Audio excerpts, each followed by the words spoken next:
Olá, alunos da primeira série do ensino médio. Vou gravar hoje o último vídeo sobre Karl Marx. A partir da semana que vem, nós vamos começar outro tema. Vamos começar a estudar o sociólogo clássico Max Weber. Então, hoje, para esclarecer se tiver ficado alguma dúvida, eu vou dar uma reforçada aqui no nosso conteúdo. Karl Marx viveu no século XIX, né? Igual está no texto que eu passei para vocês, aquele texto, o texto do livro da Cristina Costa, Sociologia, Introdução à Ciência da Sociedade. Ele é alemão, né? E ele viveu em vários países europeus por causa das causas que ele defendia, né? O comunismo, o movimento operário, as greves, revolução operária. Ele sempre sofria perseguição política e então ele tinha que ir embora do país.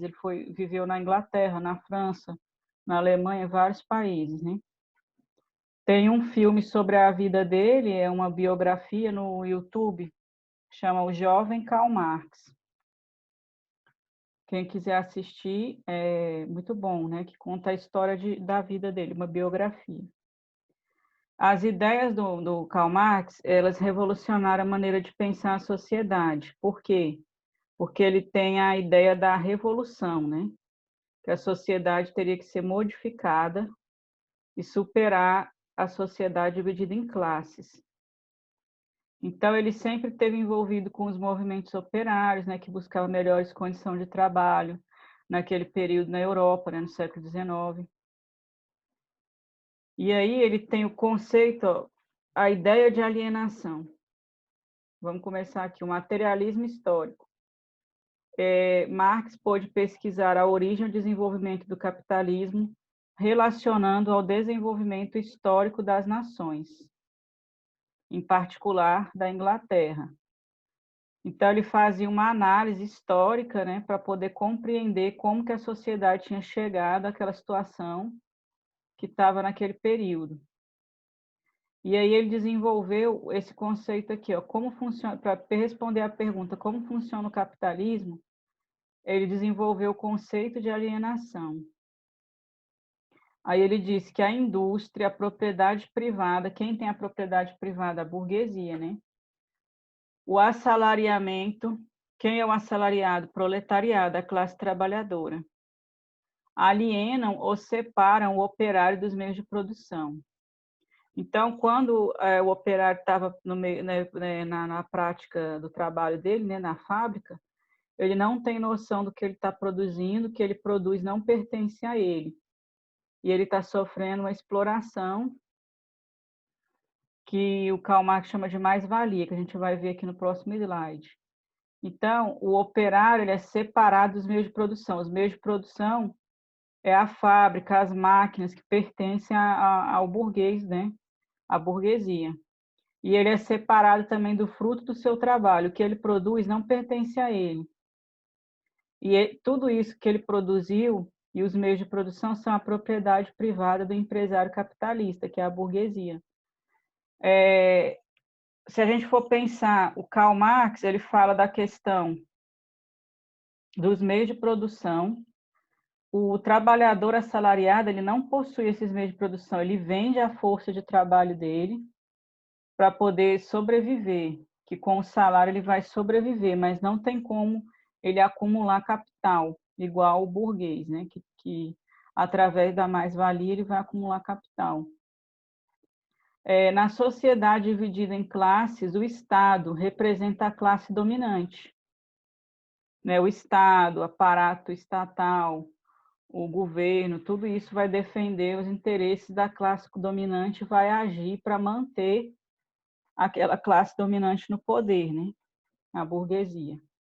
Aí a gente pensa assim, até hoje é assim, não é? Por isso que ele é um clássico, porque essa análise que ele faz aqui da sociedade no século XIX, até hoje ela é válida para a nossa sociedade.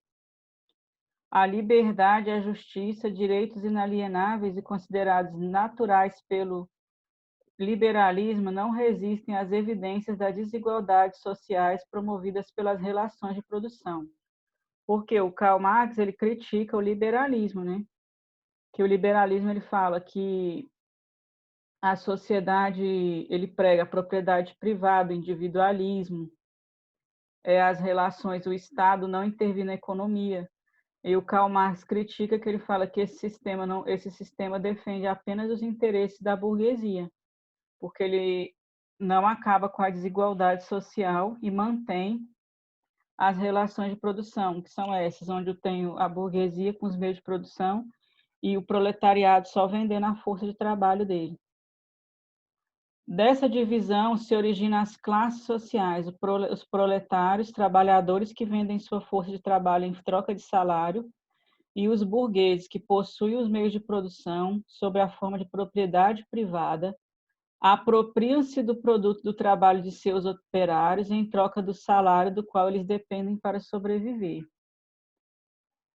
Então, essa sociedade dividida em classes, ela vai ter como base a desigualdade e as relações de exploração de uma classe, entre uma classe e outra, e a relação de antagonismo, né? As classes são opostas, antagônicas, cada uma tem um interesse diferente da outra, né? O capitalista, qual o interesse dele? Preservar o direito à propriedade dos meios de produção. E o trabalhador, qual seria o interesse dele? Lutar contra a exploração. Então, são interesses antagônicos, né? Então, o Karl Marx diz que a história humana sempre é movida pela disputa entre classes sociais, entre diferentes classes. E, ao mesmo tempo, essas classes são antagônicas, mas elas são complementares e interdependentes. Por exemplo, teria como existir a classe dominante se não tiver a classe explorada? Não. Por isso que ele fala que ela é complementar e interdependente, né? A burguesia não ficaria, não seria dona dos meios de produção e não ficaria com a maior parte da renda se ela não explorasse a classe trabalhadora. Por isso que ele fala que são complementares para o sistema funcionar, né? Tem que ter uma classe que domine e a outra que é dominada. A superação dessa oposição entre as classes ocorreria se a classe trabalhadora derrubasse o capitalismo, dando início a uma sociedade sem classes. Aí isso aqui é o que o Karl Marx fala que seria o processo para a sociedade comunista, né? Onde não haveria classes sociais, uma sociedade sem classes. O Marx atribui a origem das desigualdades sociais. Ele fala assim, quando que começou, quando que essa classe dominante se fortaleceu? Ele fala que é no processo de concentração de riquezas que houve nos Estados nacionais europeus desde o século XIII até o século XVIII, que se criou uma elite que acumulava os bens, né? Que acumulava a riqueza. Então, essa elite se tornou a classe dominante, privilegiada. Isso seria a origem dessa desigualdade, né? Entre classes sociais. Aí, no século XVIII, acontece a Revolução Industrial na Inglaterra. E aí, o que acontece? As pessoas saem do campo para viver na cidade. Lá no campo, ela era um camponês, trabalho rural. O que ela vai fazer na cidade? Trabalhar nas fábricas que estavam surgindo. E ela vai se tornar uma operária, vai surgir o proletariado. Agora, vamos ver aqui, ó, a mais-valia. O que é isso, a mais-valia?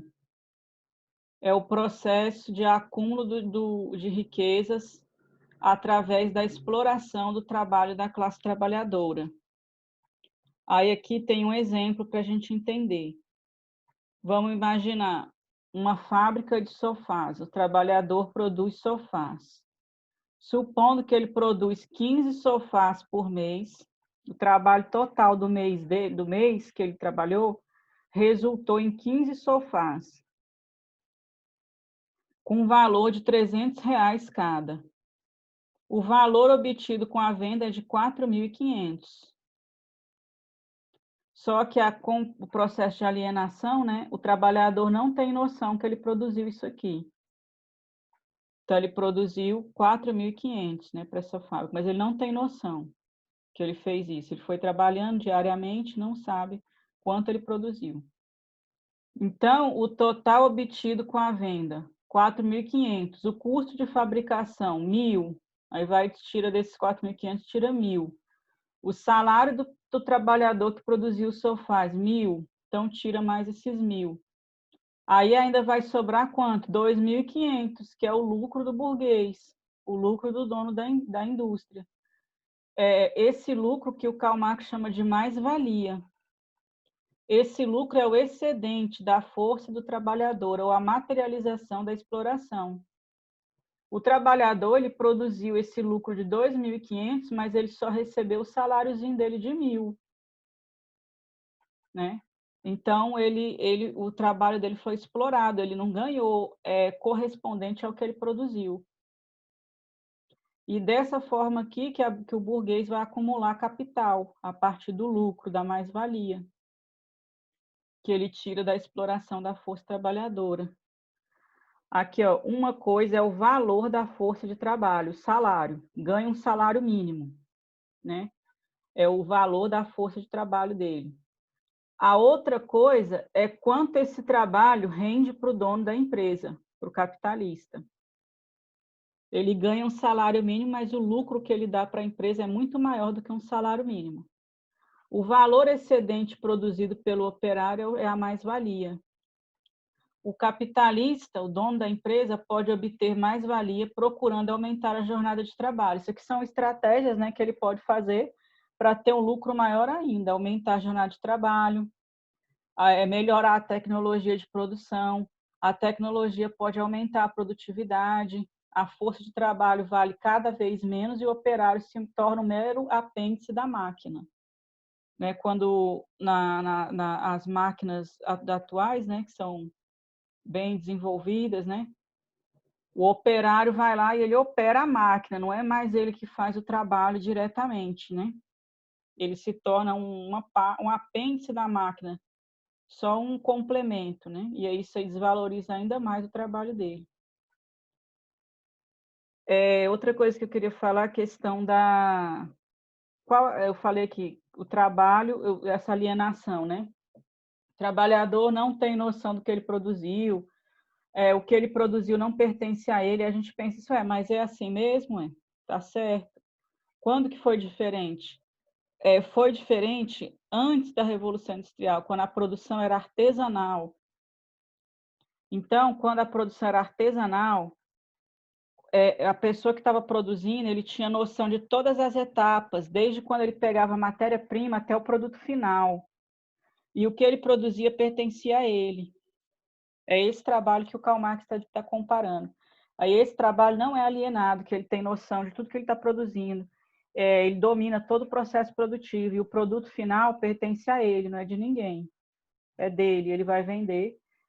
Entendeu? Ele está comparando com a produção antes da Revolução Industrial, produção de mercadorias anterior à Revolução Industrial. Agora vamos ver aqui a amplitude da contribuição de Karl Marx. A teoria marxista repercutiu em todo o mundo, desde a época que Karl Marx começou a escrever as obras dele, no século XIX. Incentivou operários a organizar partidos marxistas e sindicatos revolucionários. Quem assistiu o filme O Jovem Karl Marx vai ver lá a história de... Ele participava da formação dos sindicatos, do movimento operário na Europa, né?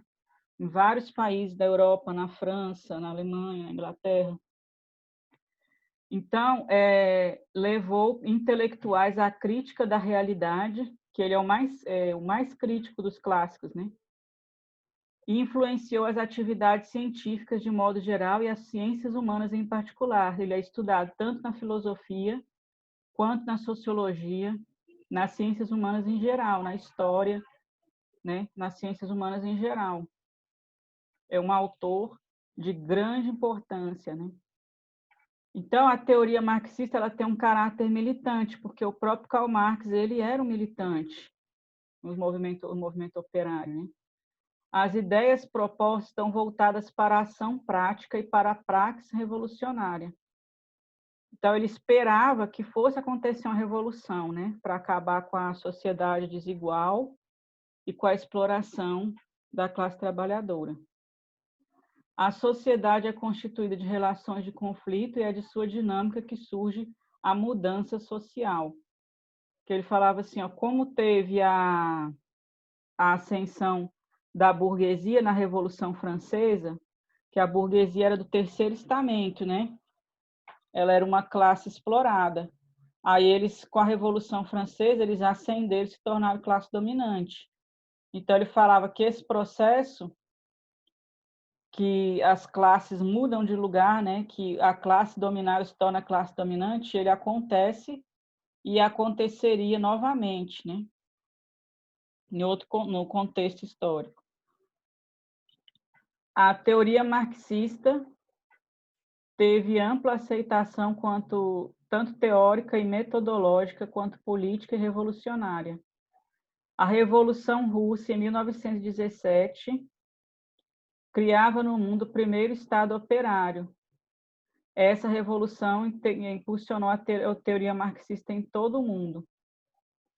Porque com a Revolução Russa, foi um momento em que eles tentaram colocar em prática as ideias do comunismo, né? A sociedade comunista. Socialismo e posteriormente o comunismo. Aí, com o fim da União Soviética em 1991, não significa o esgotamento do marxismo, porque lá, não é, eles tentaram aplicar lá chamado socialismo real, né? Foi uma tentativa de aplicar o socialismo, mas que no fim entrou em colapso e não continuou. Mas a teoria marxista é muito maior do que isso. Ela foi uma experiência, né? E a teoria marxista é muito maior do que essa experiência. Atualmente, o marxismo é utilizado para analisar as contradições sociais que não desapareceram e se expressam em novas instâncias. Por exemplo, ele continua analisando a sociedade desigual, a sociedade dividida em classe, contraditória, que é um pouco diferente daquela sociedade lá do século XIX, mas as bases da contradição entre as classes ainda continuam existindo. E hoje o marxismo serve para analisar o enfraquecimento dos estados nacionais, a globalização ou mundialização, né, do capitalismo, a formação dos blocos supranacionais, a organização política de minorias étnicas, religiosas e sexuais. Então, como um clássico da sociologia, das ciências humanas, o marxismo continua sendo muito importante para entender a nossa sociedade. Até mais.